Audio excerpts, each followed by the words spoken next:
आज मी आहे विट्यामध्ये आणि माझ्याकडे फक्त आहे 100 रुपये. तर 100 रुपयामध्ये आपण आपल्या विट्यामध्ये कसा दिवस घालवू शकतोय तर बघूया चला.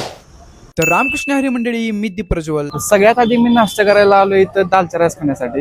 इथं दालचा राईस हाफ मिळते आपल्याला 20 रुपयाला. 20 रुपयामध्ये सकाळचा पोटभर नाश्ता झाला म्हणजे अजून काय पाहिजे. तर सकाळचा आपण नाश्ता दालचा राईसवर केलाय. इथं आपलं 20 रुपये मायनस झाले.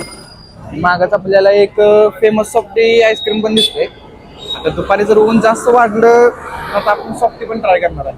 आता मी तर हा दालचा राईस संपून घेणार आहे. तुम्हाला जर हा दालचा राईस खायचा असेल तर विट्यातून चौंडेश्वरी चौकाच्या बरोबर साईडलाच यांचा हा स्टॉल लागलेला असतोय. इथं आल्यावर तुम्ही हा दालचा राईस एकदा नक्कीच ट्राय करा. आता आपलं पहिलं स्पॉट झालंय आणि आता आपण आलो दुसऱ्या स्पॉट पाशी, जे की म्हणजे खानापूर रोडला असलेला शिवप्रस्थ वडापाव.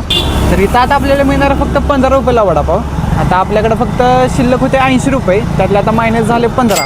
यांच्या इथं वडापाव खायचं म्हणलं तर इथं स्वच्छता तर असते. आणखी एक प्लस पॉईंट म्हणजे यांच्या इथे वडापावसाठी सूर्यफूल तेल आणि डाळीचं पीठ वापरलं जाते. वडापावची पण चव एक नंबर आहे. तुम्ही जर आता विट्यातला खानापूर रोड असला तर शिवप्रस्थ वडापाव सेंटरला नक्की व्हिजिट करा.